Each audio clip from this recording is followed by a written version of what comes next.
দারুণ খুশির খবর মেয়েদের জন্য। যারা আগে লক্ষ্মীর ভান্ডার পেতেন তাদের সকলের জন্য দারুণ সুখবর। নতুন মুখ্যমন্ত্রী শুভেন্দু অধিকারীর পক্ষ থেকে আর বন্ধ হচ্ছে না লক্ষ্মীর ভান্ডার প্রকল্প। এছাড়াও ছেলেদের জন্য, বিশেষ করে যুবক যুবতীদের জন্য রয়েছে আরো একটি দারুণ খুশির খবর। তাদেরও যুবসাথী প্রকল্প আর বন্ধ হচ্ছে না। তবে মমতা বন্দ্যোপাধ্যায়ের এই দুটি প্রকল্পে যেখানে 1,500 টাকা করে পাওয়া যেত, এবার সেটা বাড়িয়ে 3,000 টাকা করা হচ্ছে। অর্থাৎ এবার প্রত্যেক মাসে 3,000 টাকা করে পাবেন রাজ্যের ছেলে মেয়ে, মহিলা, পুরুষ সকলেই। তো এইসব প্রকল্পের টাকা কবে থেকে আপনার ব্যাংকের অ্যাকাউন্টে পাবেন, নতুন করে আবেদন করতে হবে কিনা, সংখ্যালঘুদের এই প্রকল্পের টাকা দেওয়া হবে কিনা, আজকের এই ভিডিওতে সব থেকে বড় আপডেট একেবারে সহজ ভাষায় আপনাদেরকে জানিয়ে দেব।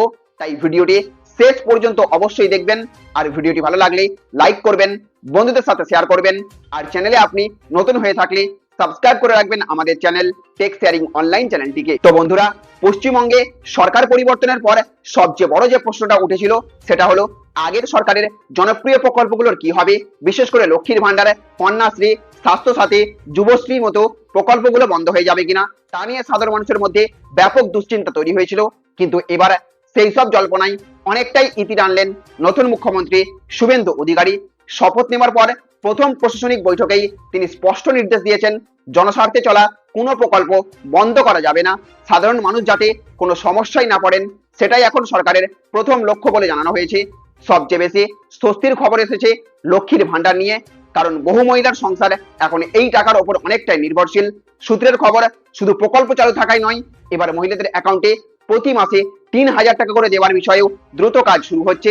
সাথে সাথে আগে যেখানে 1,500 বা 1,700 টাকা পাওয়া যেত, এখন সেই অঙ্ক 1 লাফে 3,000 টাকা পর্যন্ত বেড়ে হতে পারে বলে জোর আলোচনা চলছে।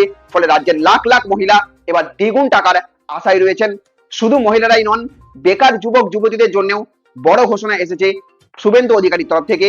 যুবশক্তি প্রকল্পের মাধ্যমে ছেলেদেরও প্রতি মাসে 3,000 টাকা করে ভাতা দেওয়ার পরিকল্পনা করা হচ্ছে বলে সূত্রের খবর।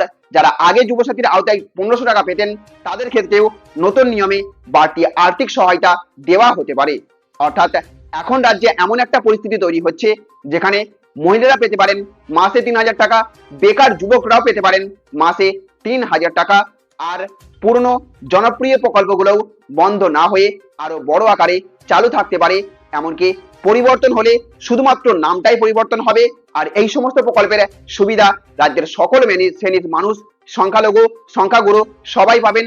এছাড়া কন্যাশ্রী, স্বাস্থ্যসাথী, সামাজিক সুরক্ষা প্রকল্প সবকিছু আগের মতোই চালিয়ে যাবার নির্দেশ দেওয়া হয়েছে বলে প্রশাসনিক সূত্রে জানা যাচ্ছে, যাতে সাধারণ মানুষের কোনো রকম অসুবিধা না হয়। সেটাই এখন সরকারের প্রধান লক্ষ্য হতে চলেছে। রাজনৈতিক বিশেষজ্ঞদের মতে এই সিদ্ধান্তের মাধ্যমে নতুন সরকার সাধারণ মানুষের জন্য আস্থা ধরে রাখতে চাইছে।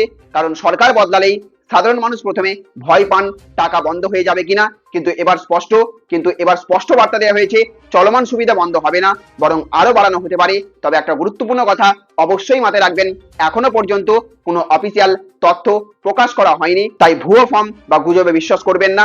সরকারিভাবে ঘোষণা এলেই পুরো আবেদন প্রক্রিয়া জানানো হবে। সব মিলিয়ে এখন রাজ্যের বহু মহিলা, বেকার যুবক যুবতী এবং নতুন করে আশার আলো দেখতে শুরু করেছেন।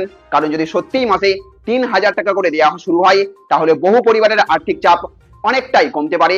সাথে সাথে আপনাদের জন্য এবার একটা গুরুত্বপূর্ণ প্রশ্ন রাখবো, লক্ষ্মীর ভান্ডারে 3,000 টাকা হলে কি সাধারণ মানুষের উপকার হবে? আর যুবকদের 3,000 টাকা ভাতা দেওয়া কি সঠিক সিদ্ধান্ত বলে আপনি মনে করে থাকেন? অবশ্যই আপনার মতামত কমেন্ট বক্সে লিখে জানাবেন। ভিডিওটি ভালো লাগলে লাইক করবেন, জনস্বার্থে প্রচুর পরিমাণে শেয়ার করবেন, চ্যানেলে নতুন হয়ে থাকলে চ্যানেলটিকে সাবস্ক্রাইব করবেন। ভালো থাকবেন, সুস্থ থাকবেন। Thank you friends, thank you for watching.